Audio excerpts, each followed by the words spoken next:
Who were the Bards or Fili in ancient Ireland? Fáilte mo chorada, smise Kevin Macuye. This is the first video in a series where we're going to be examining what the late Iron Age and early medieval period looked like in Ireland. Now, much of this is likewise applicable to the pre-Roman British and Gauls as well. An important key to understanding the ancient Celts is to examine the social structure. Now, there are several important groupings in ancient Ireland. Now, the most famous perhaps are the Druids, but likewise important were the Fili, or Bards as we commonly refer to them now, although there is some distinction in that term.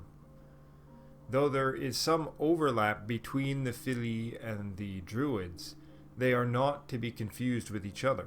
Now, for this video, we'll focus on the Fili. I feel that in some ways they're the least understood, yet of critical importance to understanding the worldview of the ancient Celts and the dynamic between the kings and this group. Now, the Fili were a category of high-ranking poets, or perhaps better said, men of great knowledge and skill. Bards were considered the lowest of the ranks of the Fili. They were primarily concerned with praise poetry, musical or poetic performances in the halls of the nobility. But those of the high ranks, though almost certainly skilled in music and poetic arts, transcended this categorization as bard. They were judges and lawgivers, preservers of knowledge, and perhaps most importantly, they were in ancient times visionaries and seers. The highest of the Fili was the rank of the Ard Olav. It was this position that was largely equal to that of the Ard Ri. The first Ard Olav in recorded history was the god Lu Lavada. The first mortal to take the position was Amergin. The name Fili comes from Proto-Celtic Wid Luios, meaning one who sees. It ultimately comes from Proto-Indo-European widlu, to see. Thus, from their origin, the Fili were almost certainly involved in prophecy. It is very probable that the Fili was simply the organized expression of those identified as Fath, meaning a prophet or seer, and therefore cognate with the Vates, attested by Greek and Roman sources. The bards, who were musical performers, could not be reducible, at least in origin, to the Fili, who were seers. Therefore, preserved even in early medieval Ireland, there is a representation of the threefold division of sacred class attested by early Greek sources: the bards, the druids, and the vates, corresponding to the bards, the Fili, or Fath, and the druids in Ireland.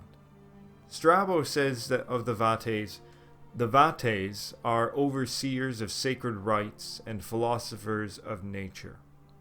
While this doesn't provide us much detail, it does tell us a few things.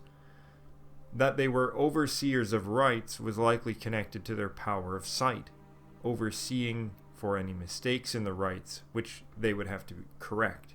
However, they would have also been observing the rites for signs from the gods. They would have also been likely the ones to remember and preserve the structure of the rites. Moreover, they were natural philosophers. This means they were interested in the study and workings of the natural world. And to the ancient Greeks, this study was closely connected with mathematics and music. And it was almost certainly the same for the ancient Celts. And then this is because both music and mathematics relate to the harmony and truth of the physical world. And we see the god Lu associated with both musical skill and math, where he is said to make the first great calculation in Ireland when estimating the number of dead in the Second Battle of Maig Tuired. Cuchulainn was said to have made the third great reckoning when counting the tracks of the troops of Maeve. Strabo tells us that the Druids were likewise interested in natural philosophy, but were also interested in moral philosophy, and it was the Druids who acted as the judges. In Ireland, it seems that instead, the Fili were early on primarily associated with the law, and this study of law gives birth to a separate class called the Brehons. This took place before the arrival of Christianity, likely at some point in the late Iron Age. However, there does seem to be some evidence in the Irish tradition of a Druidic moral law. The Dagda is said to be the god of the Druids, and in the Dinshenahas he is shown as a judge and said to be unable to make a judgment that was unjust. In the function of the Fili or Fath as seers, Diodorus Siculus had the following to say: "They also make use of seers, who are greatly respected. These seers have great authority, use auguries and sacrifices to foresee the future. When seeking knowledge of great importance, they use a strange and unbelievable method. They choose a person for death and stab him or her in the chest above the diaphragm. By the convulsion of the victim's limbs and the spray of blood, they foretell the future, trusting in this ancient method. Not only during peacetime, but also in war, the Gauls obey, with great care, these druids and singing poets." Now, while some have wanted to paint this as anti-Celtic slander by Greeks, I'm inclined to believe its validity. The method also seems to correspond to comments by other authors and also to practices associated with Odin in Norse and Germanic sources. We can perhaps guess that the victim is stabbed with a spear and tied to a tree or standing stone while this takes place. Fili in Welsh myth suffers a similar fate. He's stabbed by a spear, his spirit perches atop a tree, and he spends 90 nights there in a death-like state before being called down by Gwydion, aka Mercury Widucus. This is a death and resurrection myth associated with being stabbed with a spear and hung on a tree, and it may relate to the same myth of Odin, where he gained the knowledge of the runes. One must cross into the realm of the otherworld to obtain this mystical knowledge, and thus a death-like experience brings about true knowledge. This would also seem the origin for why this type of divination was practiced. If prophetic knowledge of the future comes from the otherworld, the land of the dead, then it is the dead who possess that knowledge, and they who must be sought out for it. We see this idea frequently in myths of Odin, but we also see it in Celtic myth, where the heads of the dead often utter prophecy or continue speaking long after death. This talking head motif also comes up in relation to prophecy in Greek myth related to Orpheus. In Irish myth, there is the case of Fothad Canaan, also called Candia, fair god, son of Macnea, which is another name for Lugh. This may also be why Lugh is sometimes described as a phantom, a skal, and why his father is also called Skalbalv, phantom babbler or murmurer. Lugh is also said to utter a man murmur when healing Cuchulainn in the Táin, and Balor also calls Lugh a babbler. This murmuring or babbling may well be linked to a trance-like state. In such a state, Lugh gives prophecy to Conn of the 100 battles, foretelling the future kings of Ireland. Thus, the Fili, Fath, or Vates likely employed a host of methods of prophecy, especially dream interpretations, meditation, fasting, sky-gazing, trances. But it might well have been that in these trances they viewed themselves as crossing the boundaries between life and death and receiving messages. The murmuring then could well be said to be utterances from the beyond. The earlier practice of human sacrifice, where the dying or dead person was able to access this otherworld knowledge, is replaced by a meditative or trance state which has the same goal in mind. In the story of Conor O'More, he is made king based on a prophetic dream that is presented as part of a bull sacrifice. The bull is sacrificed, presumably to the god who selects the king, most probably Lugh. He would then send a dream to the one who ate of the bull meat and slept upon its hide. The dream would contain information regarding who was to be selected as king, interpreted by other seers or druids. Dreaming is thought of as a type of vision from the otherworld, one received while the person is in an unconscious or death-like state. There are various examples of dream interpretations throughout early Irish legend. So the Fili were, in origin, diviners of the future, but why would these fortune tellers be equal to the king? And this is likely because through their practices, their skill and knowledge, they were able to glimpse the future and see the correct path of action and the will of the gods. The king can only take action when he has knowledge, and he can take no action when there is no knowledge of the path to take. Now the Fili guides the king with his foresight and prophecy.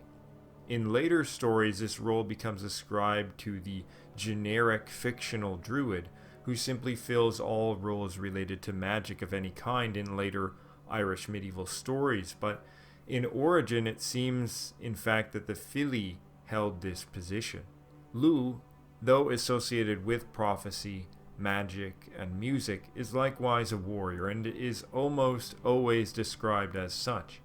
Lugh, the first Ard Olaf, is likewise the leader of a roaming warrior band, a Fiann. He does not seem to act as both at the same time. It seems to be implied that when Lugh is leading the war effort, he is king, and Nuada is Ard Olaf. Another name for Nuada is Iriel Fath, the prophet.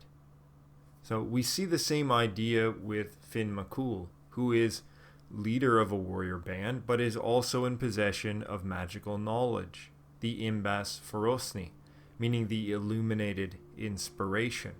And the name of Finn originates from the Proto-Indo-European word weid, to see. There is an ancient connection going on here between war and music, poetry, and inspiration. It is likely that in early Irish and Celtic society generally, that the seers often constituted a group of ecstatic warriors who engaged in practices to transform into powerful warriors in imitation of or channeling powers from their god. The best surviving example is the figure of Cuchulainn, son of Lugh, and mortal father Sualta, who is also described as a babbler whose severed head continues to speak. In Welsh myth, we may have preservation of this idea in relation to Aurelius Ambrosius, a semi-mythical war leader, but also a mystical seer who appears as a fatherless youth at the base of Mount Snowdon. Merlin himself seems to be only a reinterpretation of the seer aspect of Ambrosius. And I've done another video dealing with this in some detail. So Lugh is required to be able to launch a successful campaign against the Fomorians. He is a war god, but he's also the Ard Olaf. He is the leader of Fianna bands, a wild man who has come in the winter into the house of the king, but he is also the one most learned in lore and poetry and skill. Now the two went together in ancient Ireland. The Fianna bands, when taken into the house of the king in winter, would perform feats for the king as entertainment, would recite poetry and music and stories to pass the long winter nights. And so these outcast warriors were also trained in many arts. The invocation of Amergin is also interesting to consider. Many people have interpreted it in very many different ways, but one thing it does is make clear that Amergin is asserting his connection to warlike acts. He invokes the warrior ardor of the boar, the bull, perhaps the stag, the powers of the spear and wind. He is making a connection to the energetic force that animates these things. from the waves to the wind to the mind. Sometimes this force is imagined as a kind of wind, and other times as a kind of fire. And we can identify this force, I think fairly confidently, as prana, and the god of this force as Lugh. This force is the source of the Imbas Forosni, the illuminated inspiration obtained by Finn McCool.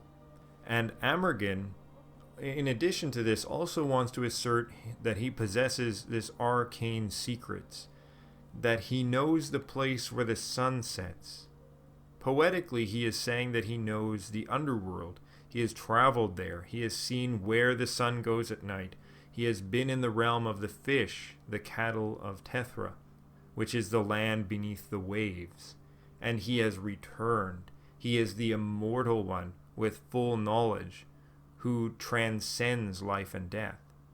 Amergin, as well as Taliesin, show us the nature of the early Fili. Both engaged in enigmatic expressions of a universal or transcendental force. This would seem also to relate to the latent energy contained within, the same force which causes inspiration, rage, makes plants to grow or even move, the vital life force and the energy of the sun. The god can incite this energy to enliven the warrior or poet, but he can also draw it away, causing slumber. Importantly, this power is ascribed to Indra in the earliest sections of the Rig Veda. This likewise relates to Odin's role as breathing life into the first man and woman. And so Lugh is the god of the Fili largely due to his origin as lord of the all-pervading spirit energy, which can manifest in a number of ways in the body and in the environment, but most importantly to the Fili and the Bards, this force's connection to the Imbas Forosni, the illuminated inspiration. Eventually, the more mystical seer role of the Fili was lost to all but legends. They become more what we would think of as lore masters and poets, yet their origin perhaps better allows us to understand the historic role and significance that they had in ancient Gaelic and Celtic society. I'd like to give a big thanks to my Patreon subscribers. Graf mi lamal get as eishak, agus marigoni, shas go hard.